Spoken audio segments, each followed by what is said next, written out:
satu puisinya. Jadi ini pertengahan cerita ya, sebelum terjadi konflik baru. Hujan selalu syahdu mendendangkan nyanyian rindu, melukiskan malam yang berganti pagi, senyap sepi melirihkan penantian tak bertepi.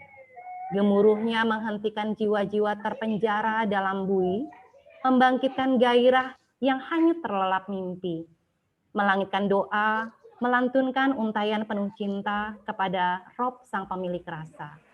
Nah, di situ saya ceritakan pada saat hujan ya, pada saat hujan, kemudian si rindu ini menengok dari kaca jendela, itu bisa kita ceritakan semuanya.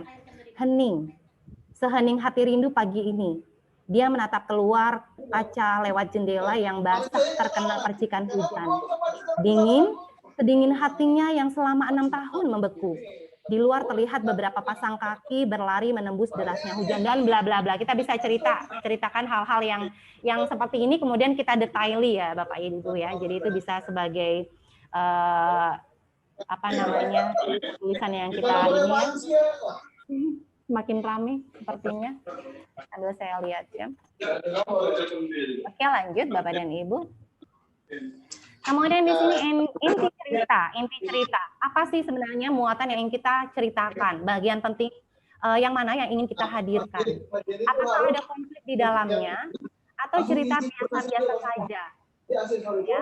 Apakah kita ingin menggunakan plot twist ya? Plot twist ini adalah perubahan alur secara mendadak ya Bapak dan Ibu. Jadi perubahan alur secara mendadak pada jalan sebuah cerita, misalnya nih di awal saya cerita itu giring orang untuk membaca ceritanya itu tentang romans ya, tentang sesuatu yang berbau romans, yang romantis gitu kan, bikin baper yang baca.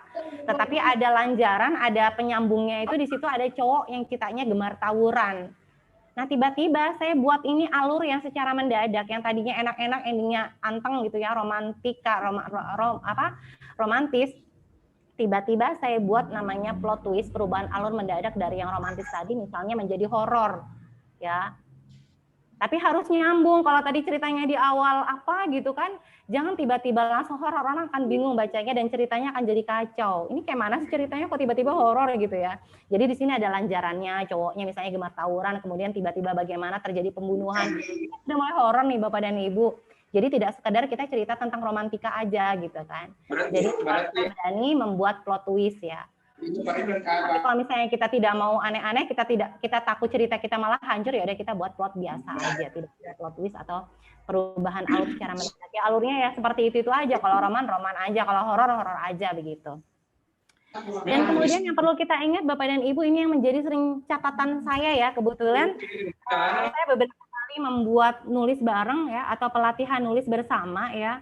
Setelah pelatihan bareng Pak D ini ya, setelah ikut pelatihan ini saya sering mulai rajin gitu kan buat buku yang bersama-sama dengan teman-teman yang lain. Di situ sering ya, kalau kita bicara tentang cerpen, kita bicara tentang novel, di situ selalu ada dialog. Kenapa? Dialog ini penghidup ya, Bapak dan Ibu. Kalau tidak ada dialog, maka cerita kita tidak hidup. Cerita kita seakan-akan mati. Seperti kita masak, kalau nggak ada garam, nggak ada bumbunya, itu hambar rasanya ceritanya. Ngalir gitu aja, tapi nggak enak dibaca. Jadi di sini pentingnya sebuah dialog yang kita sajikan ya dalam cerpen atau novel yang kita tulis. Nah, kemudian bagaimana sih cara menuliskan ya dialog? Kita kadang nulis dialog aja, nggak pakai tanda petik, nggak pakai ini, kita nggak pernah tahu penyambungnya, konjungsinya ini apa sih kata-kata yang penyambungnya ini?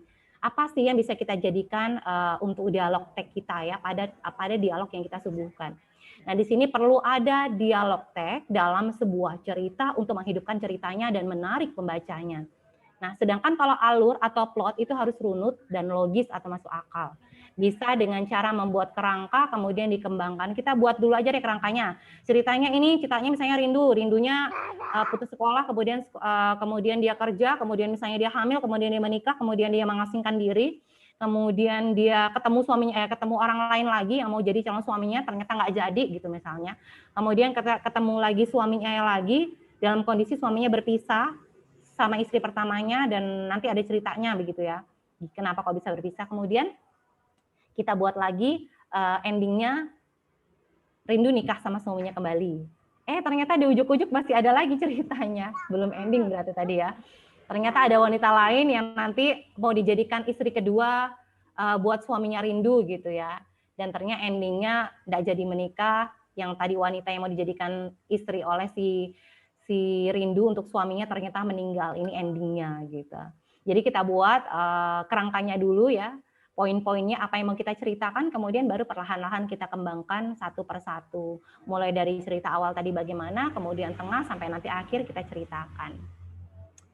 Oke, lanjut Bapak dan Ibu. Ini kita bicara tentang dialog teks. Ini yang sering hal-hal teknis seperti ini yang sering terlewat ya Bapak dan Ibu. Saya tadi sudah menyampaikan bahwa ketika kita menulis sebuah cerita, baik itu cerpen maupun novel atau apa ya, yang serupa dengan itu, kemudian tanpa dialog, saya bilang seperti apa ya, masakan tanpa bumbunya. Seperti Romeo tanpa Juliet gitu ya. Seperti Adam tanpa Hawa. Hampa rasanya.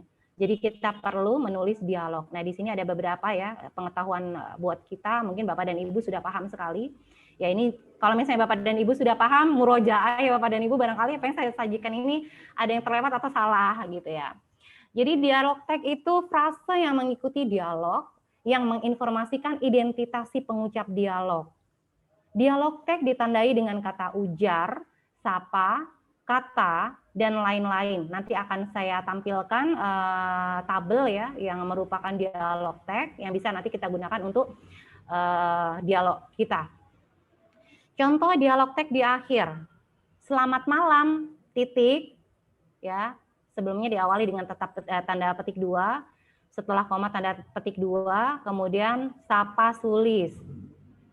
S-nya huruf gede, nama saya ya Bapak dan Ibu. S-nya sapanya huruf kecil. Ini sapa di sini saya berikan kursor ini. Sapa ini adalah salah satu contoh kata dalam dialog teks ya.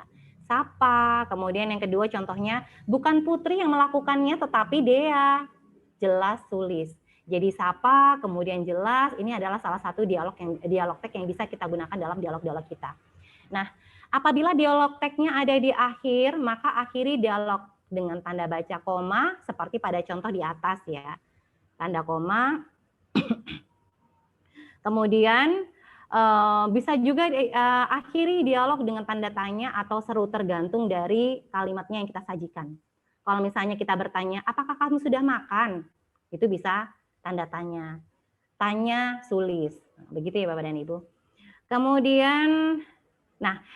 Kemudian di sini pada saat kita menulis tadi dialog teksnya setelah dialog, kemudian kita tidak boleh menuliskan tanda titik ya Bapak dan Ibu, ini harus kita perhatikan ya. Jadi kita gunakan koma, kemudian baru kita gunakan kata dialog teksnya tadi. Semua dialog teks awali dengan huruf kecil. Contohnya di atas adalah sapa, kemudian jelas itu hurufnya kecil semua ya, setelah koma dan tanda petik 2. Itu yang sering, hal kecil tapi sering menjadi perhatian dan kesalahan kita yang sering kita lakukan, termasuk saya Bapak dan Ibu. Kemudian ini kalau contoh dialog teks di awal. Sulis berbisik, aku merindukanmu. Ya, jadi dialog teksnya itu Bapak dan Ibu di awal apa? Berbisik, ada kata bisik ya. Ya, jadi ada kata bisik.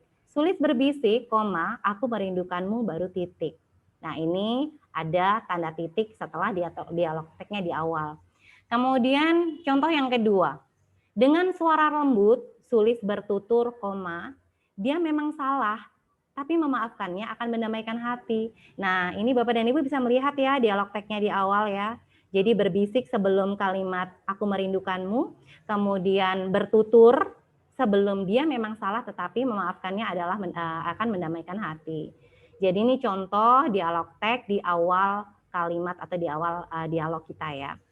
Pada contoh di atas yang merupakan dialog teksnya adalah bisik dan tutur, maka akhiri dialog teks dengan koma bukan titik ya. Titiknya setelah akhir. Kalau setelah dialog teksnya titik, berbisik koma, bertutur koma ya. Jadi kita gunakan koma semua. Apabila dialog teksnya ada di awal, maka akhiri dialog teksnya dengan tanda koma dan akhiri dialognya dengan tanda titik untuk menghentikan kalimat itu.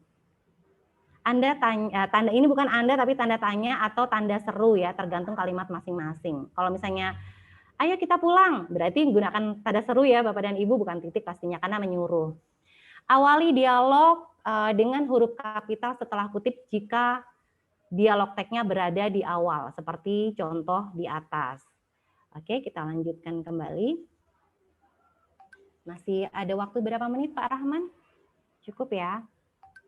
Masih sempat ya? Masih cukup, Bu.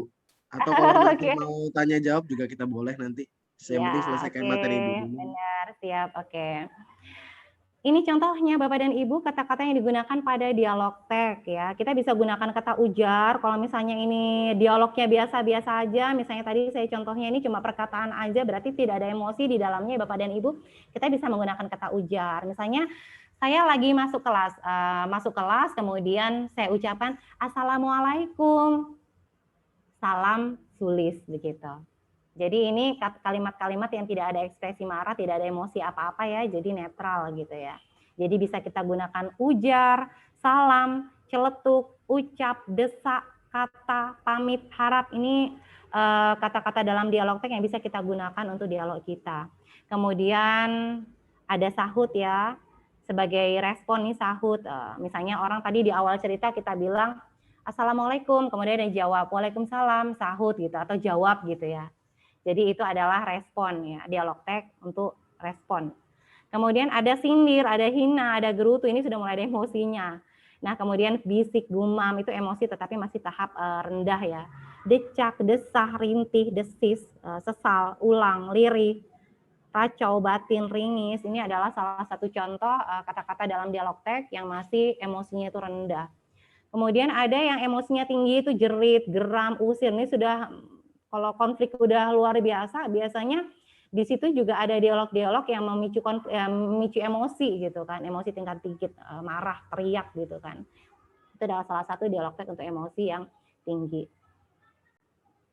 Nah,